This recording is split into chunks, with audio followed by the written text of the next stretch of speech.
제목이 세 가지 치유입니다.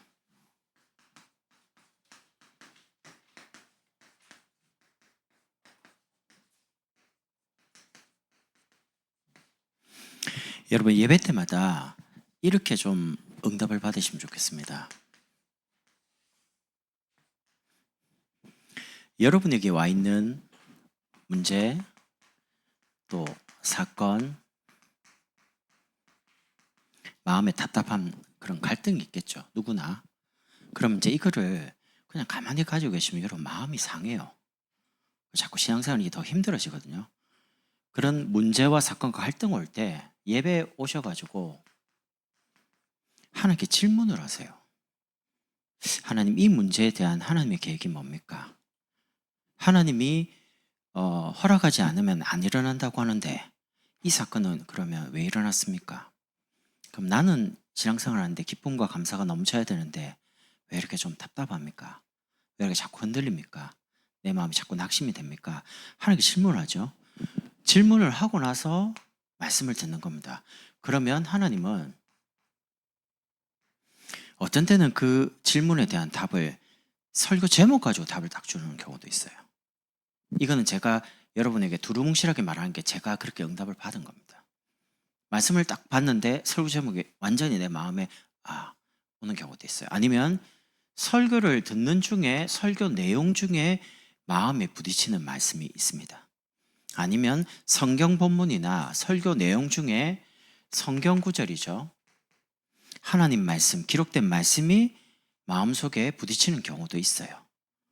여기서 여러분이 뭘 찾냐? 답을 찾으라는 겁니다. 여러분이 소중한 시간을 교회 오셔가지고 예배 드리고 가는데 돌아가실 때 아무것도 없이 그냥 간다. 세상 말로 아이들 말로 시간 낭비입니다. 예배가 시간 낭비가 되면 안 되잖아요. 하나님께 와서 하나님을 만나고 하나님부터 답을 얻고 힘을 얻고 가셔야 안 됩니까? 그러면 이 답이 있으면 그걸 보고 여러분이 깨달음이라거든요. 은혜라고 그래요. 예배 한 번을 드릴 때마다 하나님이 은혜를 주시거든요.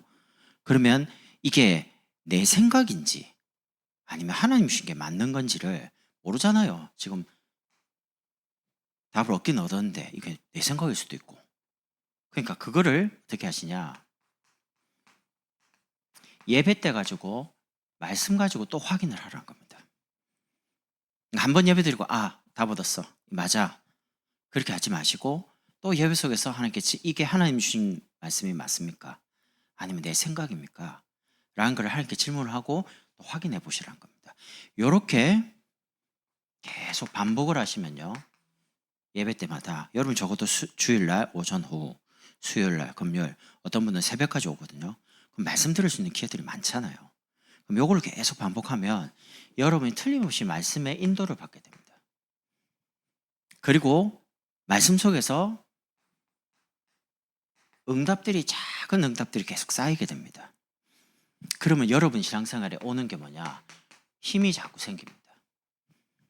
처음에는 교회 오는 것조차도 힘들었는데 교회 오는 게 즐겁고 뭔가 기다려지고 말씀을 들으면 깨달아지고요.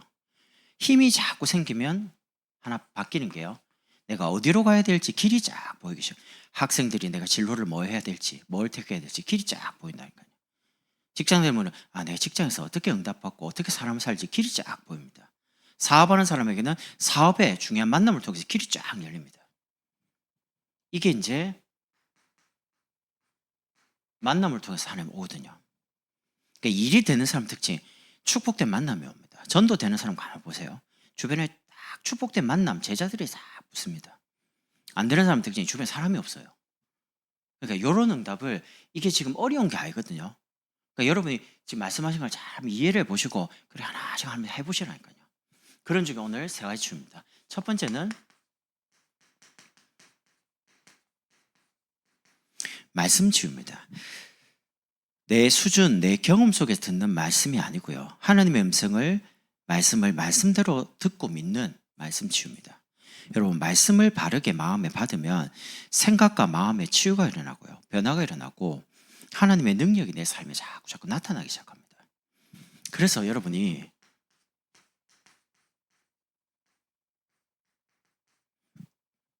하나님의 변함없는 절대 언약을 붙잡으셔라. 2000년 전에 있는 초대교회 성도들도 이 말씀을 붙잡고 응답받고 여러분과 저도 이 말씀을 붙잡고 응답받습니다. 우리 신앙의 가장 중요한 기준이 뭐냐? 하나님 말씀입니다. 기록되어 있는 말씀, 선포된 말씀, 하나님 나에게 주신 개인적인 레마, 깨달음이죠. 그래서 여러분이 하나님의 주권을 정말 믿는다면 말씀 잡으세요. 사람 말 붙잡지 말고, 문제 붙잡지 말고, 사건 붙잡지 말고, 여러분의 현실 붙잡지 말고요. 사람들은 지금 본인도 모르게 영혼의 병을 가지고 있습니다. 하나님 떠나서 하나님 계신 줄도 모르고 인생에 자기가 주인인 것처럼, 돈이 막 인생의 전부 다인 것처럼 성공을 해서 쫓아갑니다. 그러다 보니까 자꾸 마음이 수고하고 무거운 짐을 지는 겁니다. 성공하면 행복할 줄 알았는데 그 성공된 자리를 지켜야 돼요. 돈을 많이 벌면 행복할 줄 알았는데 좋은 집에 살고 좋은 차 타고 통장에 막 많이 저축해 놓으면, 근데 그거 한 방에 훅 날아갈 수 있습니다. 그러니까 여러분, 돈과 사람은요, 내게 아닙니다. 하나님이 전도를 위해서 필요에 따라 주시기도 하고 가져가시기도 하거든요. 그래서 여러분이 여러분 거라고 생각하는 순간 큰일이에요. 청직입니다. 하나님 잠깐 맡겨놓은 겁니다. 자녀 내 거 아닙니다. 하나님 맡겨놓으신 겁니다. 복음으로 잘 양육하고 키워서 함께 세계복음 하라고요. 그래서 이러다 보니까 세 가지 병이 드러나는 겁니다. 육신적인 부분에. 알고 보면 이제 정신적인 부분으로 내려오는 거거든요. 더 깊이 들어가 보면 영혼의 문제입니다. 그래서 가장 빠른 치유가 뭐냐? 감사입니다. 진정한 감사가 회복되면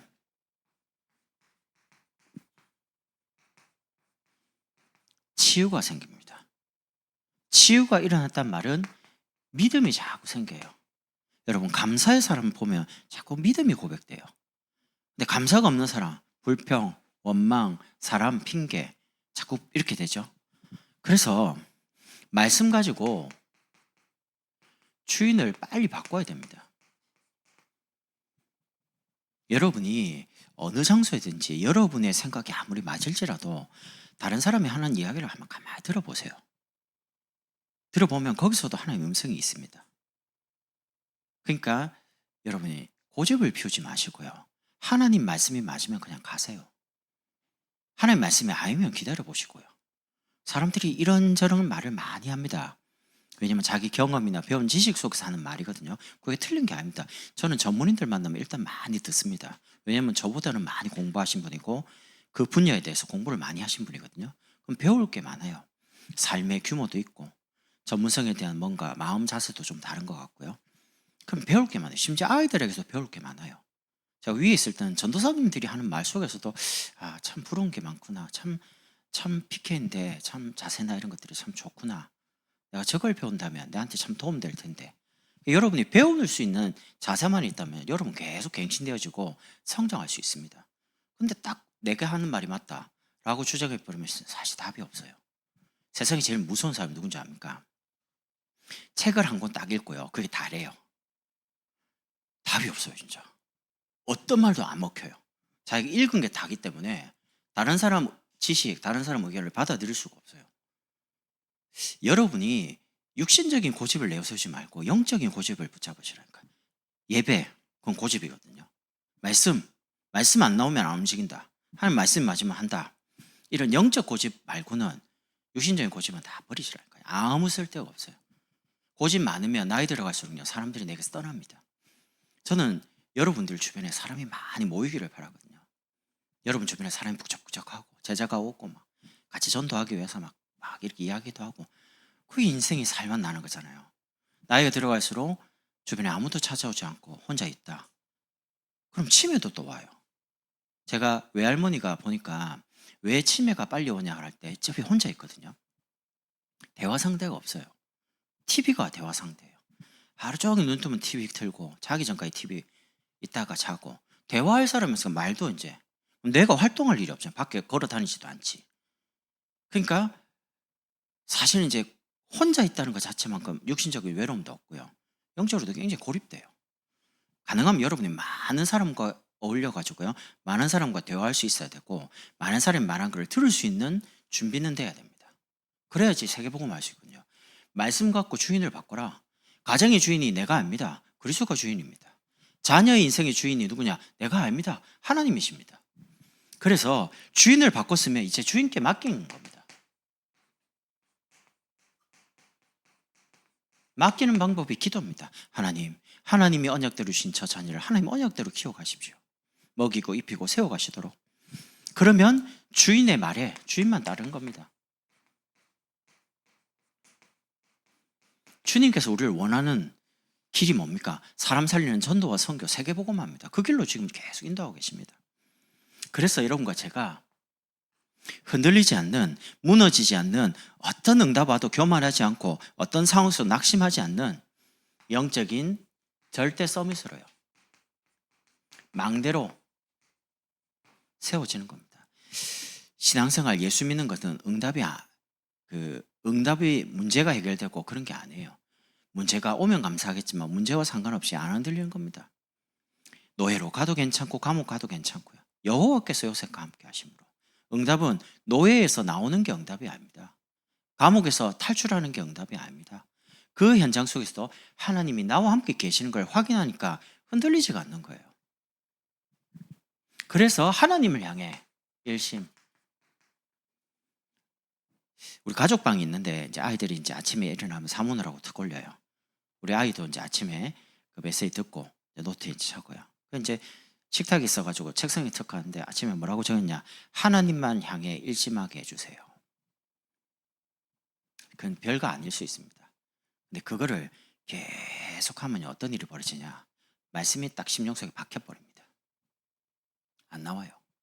그러면 중요한 인생을 살아갈 때 응답도 받겠지만 어려움이 오잖아요. 어려움이 딱 오면 예배로, 말씀으로 딱 생각이 전환이 됩니다. 그러니까 빨리빨리 갱신이 돼요, 생각이.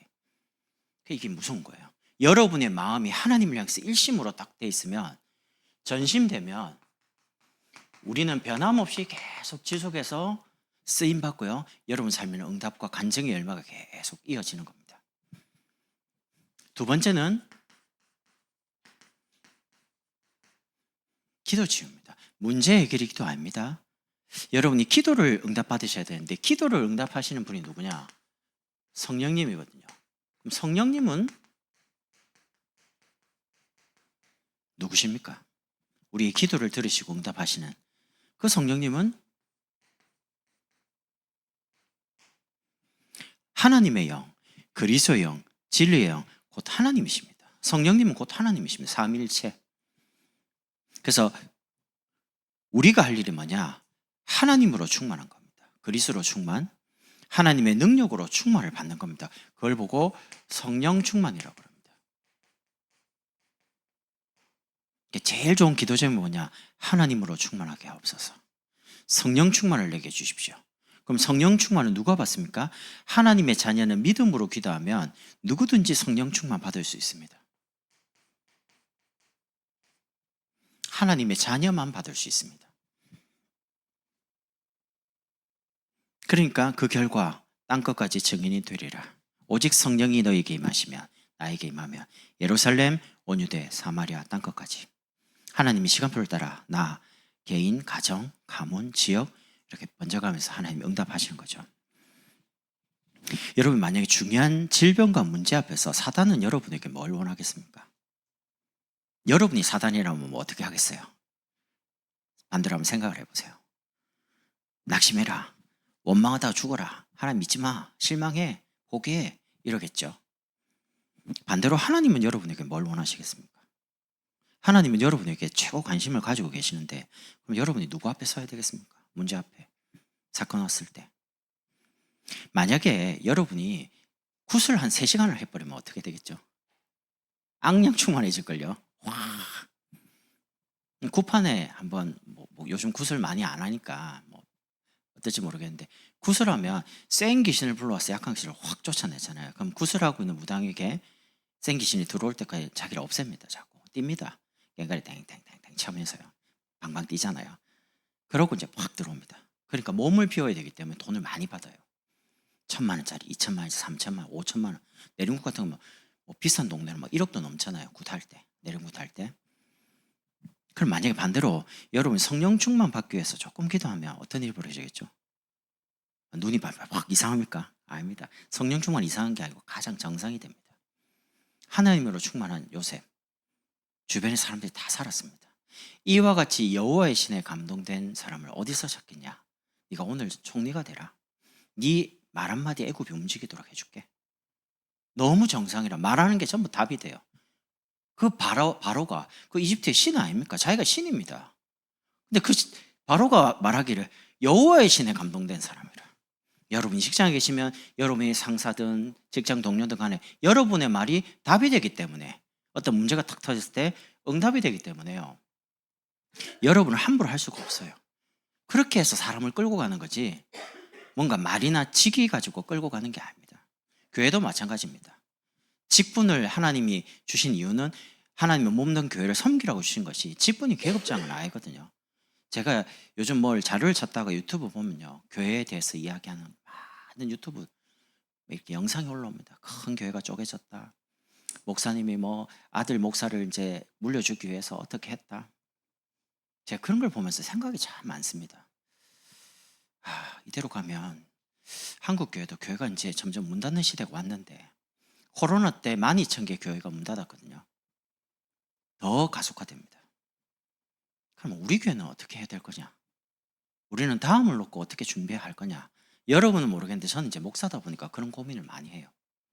그래서 여러분이 진짜 응답을 받으셔야 되는데, 성도가 응답을 어떻게 받냐? 여러분, 기도는 내가 받은 축복을 누리는 것을 기도라고 합니다. 문제 해결이 아닙니다. 여러분이 필요하면 하나님 직접 해결합니다. 문제는요, 내가 받은 게 뭐냐는 겁니다. 신앙생활을 열심히 하는 게 아니고 내가 받은 거를 잘 알는 거를 신앙생활을 잘 한다고 해요.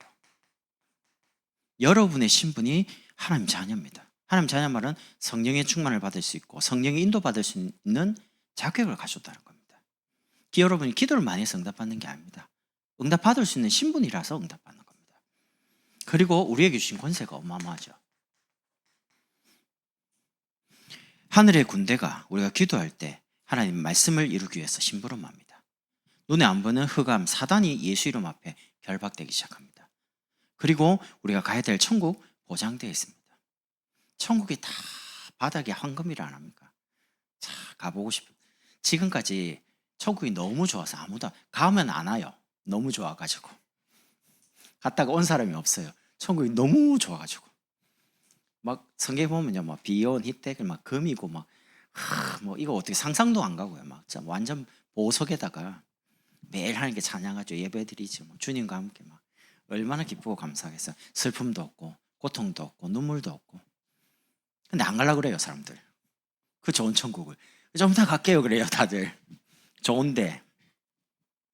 그리고 이 땅 산 날 동안 사명 다 하고 세계복음하다 주 앞에 갑니다. 여러분, 제가 받은 사명의 축복, 권세요. 그래서 여러분과 저의 삶이 뭐냐? 그리스도 삼중직의 대사로 여러분이 서는 겁니다. 선지자, 제사장, 왕 세 가지를 동시에 하신 분이 그리스도입니다. 그 그리스도의 대사로 여러분이 직장에, 학교에 계시는 겁니다. 그래서 여러분이 조금만 말씀을 저 기도하면 성령께서 역사하시거든요. 그래서 성령 충만, 기도를 제일 많이 응답을 막는 장애물이 있습니다.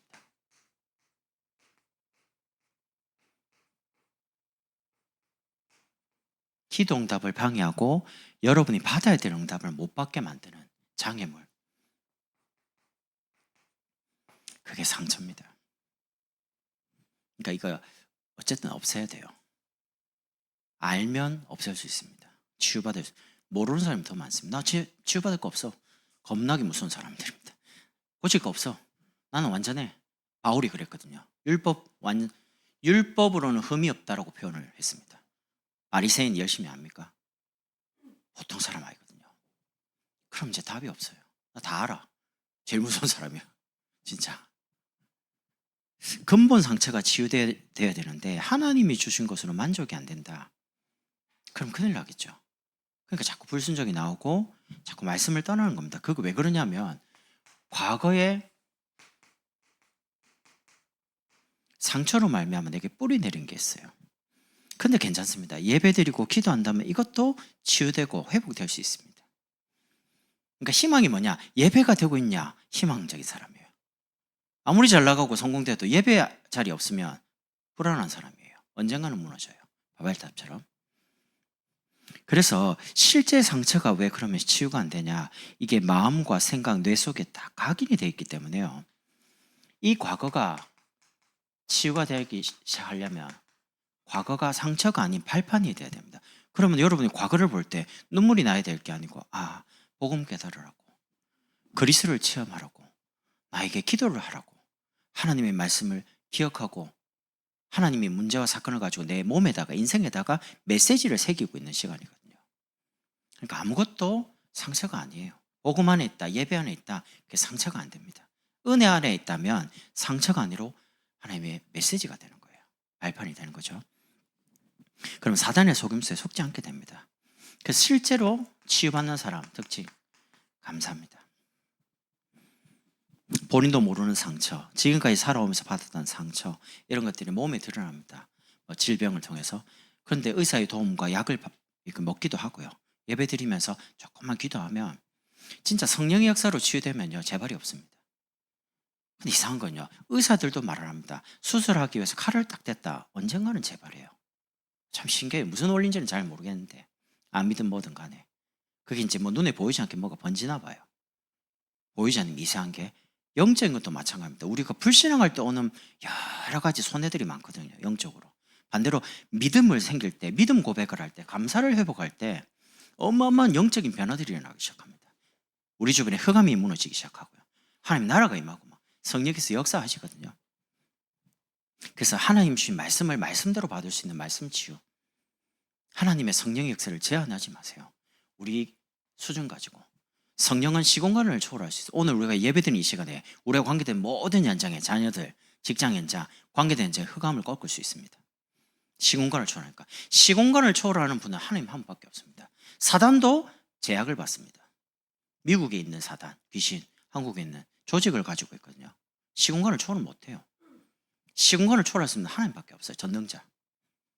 창조주 말고는 다 제약을 받습니다. 피조물, 사단, 하나님의 허락 없으면 손 못 댑니다. 욥을 딱 고발하는데 하나님 축복했기 때문에 그렇지 않습니까? 다 빼앗아 가보십시오. 하나님 원망하고 저주할 겁니다. 근데 하나님이 욥을 믿잖아요. 인정을 하잖아요. 그래? 그럼 다 해봐. 근데 생명은 손대지 마. 생명은 중요하잖아요. 생명인데. 그러니까 이런 일 저런 일이 있어도 결국엔 생명은 하나님의 손에 있어요.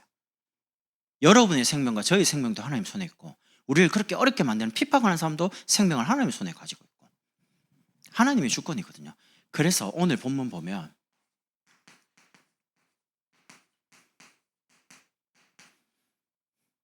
우리 광양복음교회 모든 성도는요, 전도 때문에 부름받았습니다.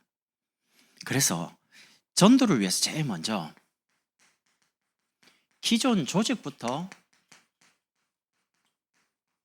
살려내는 겁니다. 그럼 기존 조직부터 살려란 말이 뭔 말입니까? 교회에 와 있는 성도 한 사람, 한 사람이 살아나고 세워지면요, 많은 부분이 영향이 갑니다. 그래서 한 사람을 소중하게 생각하고요, 말 절대 함부로 하면 안 됩니다. 여러분, 제가 사람에게 말 함부로 하는 거 보신 적 있습니까? 몇 달 되진 않았지만. 없습니다. 저 말 절대 함부로 안 합니다. 왜냐? 이분이 어떻게 나중에 제자로 쓰임받을지 아무도 몰라요.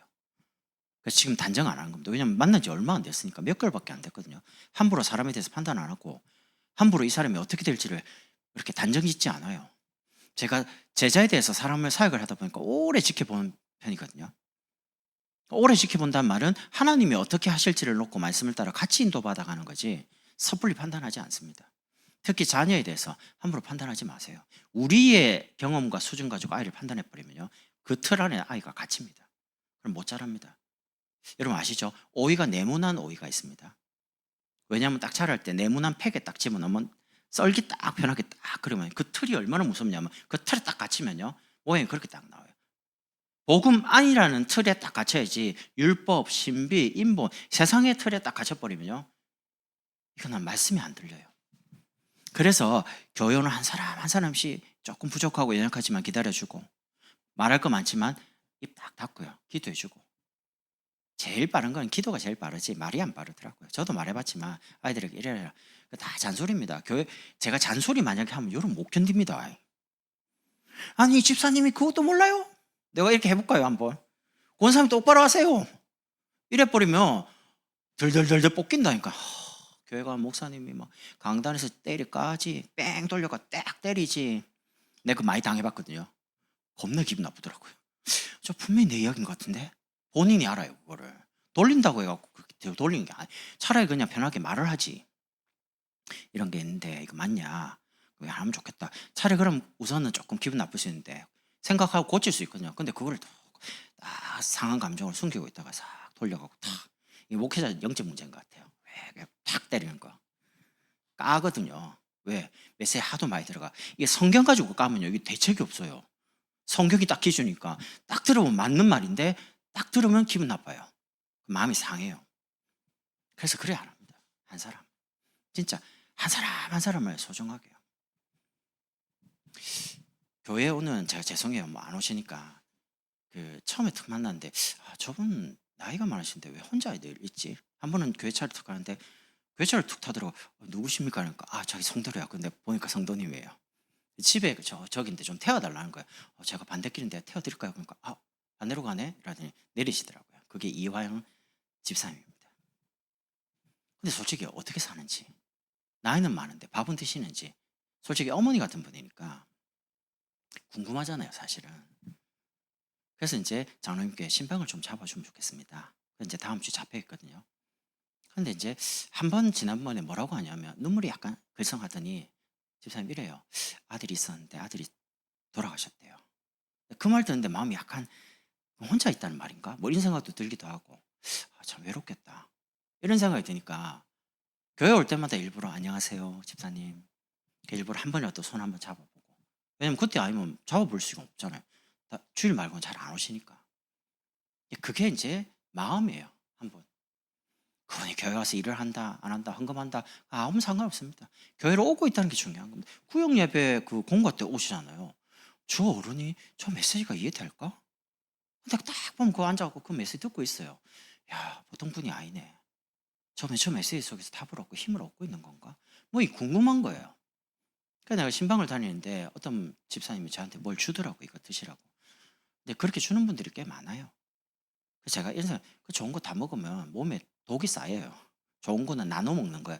그게 건강하고 잘 사는 거거든요. 그래서 내가 차에 다 실어놨습니다. 왜냐면 그 집사님께 가면 그거 드리려고요. 집사님, 제가 드릴 게 없다. 내가 기도하는 거 말고. 집사님, 식사 꼭 챙겨 드시고 이거 드셔라 한 개씩. 그게 제 마음입니다. 여러분이 저를 사랑해 주시고 관심 가져주시고 필요한 걸 어떻게든 도와주시려고 하는데 그거 내가 다 받을 필요도 없고요. 뭐 물건 받죠? 다 돌립니다. 오산에서도 받죠? 다 돌립니다. 어르신들한테 나눠주고요. 왜? 아버지 같으니까. 그럼 뭐 이런 걸 주냐고 막 그러는데 되게 좋아해요. 드리면. 내가 돈 주고 살라니까 돈은 없고. 그냥 받았는데 어쨌든 내가 혼자 다 먹으면 안 되거든요. 그러니까 제가 자꾸 나누는 거예요. 여러분도 자꾸 나누세요. 나누면 나누는 기쁨이 막 즐거워요. 물건 주고. 주면요. 또 옵니다. 이상하게. 그럼 또 나눠주면 돼요. 옆으로 이렇게. 이 기쁨이 말할 수가 없다니까요. 한 사람. 그렇게 하시면서 성도들이 한 사람씩 한 사람 세워져서 구역으로 다 연합이 되고 남자들 직장 길에 다 연합이 되고 하나가 되더군요. 이러면 그때부터 하나 될 때 오는 응답이 지역의 흑암이 무너지기 시작합니다. 직장의 흑암이 무너지기 시작하는 겁니다. 6절에 한 마음으로 진짜 빌립사님 하는 말을 한 마음으로 마음이 하나 돼버리면 기적이 일어나요. 7절에는 사마리아 같은 우리 주변에 전도문이 있습니다. 우리는 대단한 엘리트, 성공된 사람, 좋은 모양이 있는 사람을 좀 전도하고 싶죠. 근데 안 그렇습니다. 그건 나중이고요. 빈 곳이 많습니다. 사마리아 같은 아무도 안 가고 관심 없는 어디 말입니까? 교회 안에 병든 사람. 제가 교인들을 가만 보면요. 여기에 대해서 굉장히 긍휼한 사람이 있어요. 그래서 매일 전화하고 챙기고 격려하고 용기 주는 분이 계세요. 사실 저는 잘 안 됩니다. 이게. 전 잘 안 돼요, 솔직히. 뭐 예를 들면 지민이 지어보고, 야, 학교 요즘 잘 다니냐? 메시지 어떻게 듣냐? 생각은 했는데 이게 잘 안 돼요. 참. 근데 이런 데 관심 있어 덜 용기 주는 분이 있어요. 하나님 주신 은사거든요. 은혜거든요. 그리고 또 교회 안에 보면 참 연약한 분들이 있습니다. 조금 말씀 가지고 예배 드리고 설라고 하는데 탁 무너져요.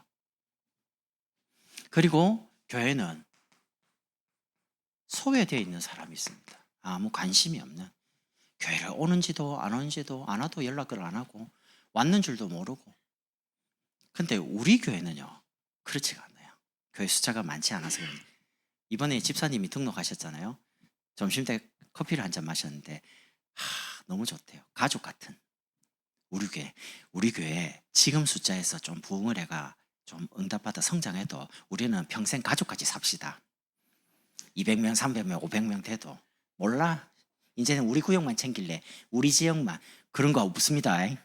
우린 끝까지 가족입니다. 패밀리. 광양복음이로 하나로 뭉쳤는데 뭐 때문에 뭐 너무 지역, 내 지역 합니까? 저 위에서 보니까 솔직히 등록하는데 내 지역이 아니니까 관심이 없어져요. 나중에는 이름하고 우리 송도인 것 같은데 이름을 모르겠어요. 신방을 안 가니까, 다락방을 안 하니까. 사람이 그렇게 되더라니까요. 그래서 교회는 참 연약한 사람, 소외된 사람, 병든 자를 하나씩 일일이 지금은 그래야 됩니다. 여러분 구역 예배를 다 모으려고 하지 마세요. 다 안 모입니다. 각자 시간이 다 다르거든요. 그럼 이제 돌아가면서 어쨌든 성도를 챙기고 보름하고 격려하고 같이 교제하는 거기 때문에 모일 수 있는 구역장 권사님이 모일 수 있는 그 집으로 가고 되는 분들은 부르고 안 되면 기다리면 돼요. 어쨌든 돌아가면 한 달에 한 번은 만나잖아요. 이렇게 해서 자꾸 하나씩 챙기자는 겁니다. 신방 겸 구역에. 그러면서 그 집에 불신자 가족들, 그게 이제 전도문이거든요. 그 가족들을 전도하기 위해서 구역에서 계속 기도하고 같이 하는 겁니다. 그래서 이번에 부활절날 그분들도 초청하기도 하고 그렇게 하면 됩니다. 그렇게 하면서 세 번째는 그 성에 큰 기쁨이 있더라. 한 번 기쁨 임하면 되겠습니까? 계속 하나님의 역사, 응답, 축복, 기쁨이 넘쳐. 그러면 지속되는 시스템을 깔아야 돼요.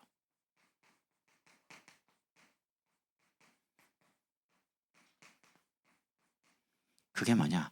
사람입니다. 다락방전도 제자를 찾고 제자를 세워서 제자를 계속 현장을 보내는 겁니다. 이걸 계속 반복하는 겁니다. 그래서 사람을 남기려고 신방 갑니다. 예배는 전체를 대상으로 해서 메시지를 하기 때문에 본인이 저걸 통해서 답을 찾아야 돼요. 본인이 찾아가지고 기도해야 돼요. 그러나 신방은 개인 집으로 가고 개인으로 가잖아요. 그러니까 개인에게 깊이 메시지를 합니다. 그래서 기도를 하면서 여러분에게 이렇게 드릴 수 있는 거를 굉장히 고민을 많이 합니다. 이게 지금 시간표에 맞을까? 그럼 적어놨다가 또 지우고 또 마음이 뭔가 영 불편하면 또 아니에요. 또 기도 새로 해보고. 아마 저랑 같이 다녀보는 분들은 알 겁니다. 메시지가 똑같지 않습니다. 뭐 교수님이나 이런 분들은 원고 하나 뭡니까 강의안을 30년씩 우르겨 먹는다 하더라고요. 근데 여러분 설교를 그렇게 못합니다. 성도들이 키가 막 훈련이 잘 돼 있어갖고요. 조금만 뺏기죠. 지난번에 한 거 아닌가? 똑같은 메시지를 할 수가 없어요. 근데 똑같이 여러분 하거든요. 그리스도 계속 말하고 있으니까. 내가 늘 새로우면요, 그리스도가 늘 새롭게 전해져요. 똑같은 성경 말씀 똑같이 해서 제목해도 다릅니다. 뭐가 살아있다는 증거거든요. 그래서 여러분 개인을 향한 하나님의 미션 찾아내야 됩니다. 남은 생에 무엇을 위해 살겠습니까? 내가 어떻게 살다가 주 앞에 갈 겁니까? 미션을 받는 겁니다. 전도에 대해서. 그래서 이번에 시작하고 있는 구역, 우리 구역장 권사님들 참 좋은 분들입니다. 교제하시면서요, 다음 주에 이제 신방이 거의 마무리 되거든요. 그럼 제가 이제 구역별로 한 번씩은 참여하겠습니다. 인도도 하고 분위기도 같이 보고 필요하면 시간이 되면 같이 식사도 하고 이렇게 할 테니까 일단 구역장 권사님께서 구역 쭉 진행을 하시고요. 그리고 다락방입니다. 절대 전도에 대한 부담을 갖지 마세요. 전도 제가 하겠습니다. 그럼 여러분 뭐 하면 되냐? 모여가지고 같이 마음을 합쳐달라는 겁니다. 기도의 하나로 지역을 흑암을 걷고 같이 전도 세워놓고 같이 기도를 계속. 특별히 집을 제공하거나 장소를 제공하는 조장님들은요, 그 지역을 기도로 지키는 파수꾼입니다. 그러니까 기도가 멈춰버리면 전도운동이 멈춰요. 그래서 새벽에도 기도하고 늘 대상을 놓고요 같이 기도하는 겁니다. 하나님의 때가 되면 갈급하게 만들어서 복음 받게 하거든요. 그래서 세 가지요. 말씀, 기도, 전도입니다. 여러분 저를 아마 계속 보시면요. 전 여러분이 할 말이 세 가지밖에 없어요. 말씀, 기도, 전도. 이렇게도 말하고 저렇게도 말하고 내용은 성경 가지고 이렇게 저렇게 저렇게. 아 저거 말고 다른 거 없나? 예 없습니다. 하나님의 말씀 성취 그리고 기도 응답 하나님의 역사 구원 역사 말고는 다른 게 없어요. 저는 다른 거 못 봤습니다. 다른 거 필요 없습니다. 세 가지 중에서 모든 답과 힘이 다 나기 때문에 여러분이 지금 하고 계신 사문을 조금 힘들지만 좀 이렇게 익숙해지기까지 시간이 좀 걸리거든요. 한 1년쯤 지나야지 이제 좀 익숙해집니다. 저는 그렇더라고요. 2년쯤 지나니까 편해지더라고요. 습관이 조금 되니까. 그 전까지는 조금 이거 해야 되나 말아야 되나 조금 있을 겁니다. 그때 그냥 해야지. 딴 거 할 것도 없는데 해야지 생각하고 그냥 가세요. 제가 사문을 이렇게 개인적으로 주고받거든요. 제가 보면 이분 참 사문을 진실되게 잘한다는 분이 있어요. 제가 그분을 기도를 계속 하고 있습니다. 그러다가 이제 새가족 교실이 어느 정도 좀 오래 정착이 되고 뿌리가 내리면 새가족 때 훈련받을 코스가 없거든요. 그래서 내년쯤에는 그 다음에 새가족들이 왔을 때 넘어가서 훈련받을 수 있는 기도교실을 만들 겁니다. 그럼 이제 새가족하고 기도교실이 이어져야 되잖아요. 그래서 기도에 대해서 뭘 이론적으로 잘하는 사람 말고 실제로 사문을 가지고 응답받는 사람 증인을 기도교실에 딱 세워버리면 새가족들은 들어가면 무조건 기도 응답받게 되어 있습니다. 사문을 하고 그렇게 이제 사람을 계속 응답받는 사람을 현장에다가 교회 내부에다가 계속 세워서요 지속될 수 있는 시스템을 만드는 겁니다. 제가 없어도 교회는 가야 됩니다. 제가 있어도 없어도 상관없이 메시지 계속 나오면 가야 됩니다. 그게 전도 운동하는 시스템입니다. 제가 있으면 되고 제가 없으면 안 된다. 그거는 사역하는 사람이 잘못한 겁니다. 지금 한국교회 모든 분은 모르겠지만 목사님의 카리스마, 목사님의 인격 가지고 막 합니다. 그럼 그분이 살아계실 때는 교회는 됩니다. 성장도 하거든요. 그분 딱 은퇴하시고 원로로 되는 순간 교회가 와라락 무너집니다. 왜 그럴까요? 그 사람 중심으로 다 세워졌거든요. 그럼 저는 목회자를 중심으로 한 제자가 아닙니다. 목회, 강단에서 나온 말씀을 따라 응답받는 제자, 그게 목회 제자입니다. 저는 그런 목회 제자를 신학을 전공해서 전문적으로 살 수 있는 전문 목회자, 그리고 정말 자기 업을 가지고 전도의 열매를 하고 인정받는 전문 전도사, 그리고 평신도 중에 성경적인 전도에 대해서 열매를 맺는 그런 분들은 전도인으로 세우겠다는 겁니다. 그래서 사람을 남기겠다는 겁니다. 제자를 남기고 렘넌트를 남기고 전도할 수 있는 사람을 계속 찾아서 교회 안에 쫙 남기면요 나머지는 하나님 하세요. 그러면 우리 교회는 안 무너져요. 우리 교회는 계속 쓰임받아요. 광양복음교회 주 오시는 그날까지 영원히 계속 성경적인 전도운동에 그런 교회 되도록 세 가지를 마음에 잘 담으시고요 응답받으면 좋겠습니다. 기도하겠습니다. 하나님 감사합니다. 말씀과 기도와 전도의 치유를 통해 우리 광양복음교회 모든 성도들이 하나님께 쓰임받도록 축복해 주옵소서. 예수 그리스도의 이름으로 기도드립니다.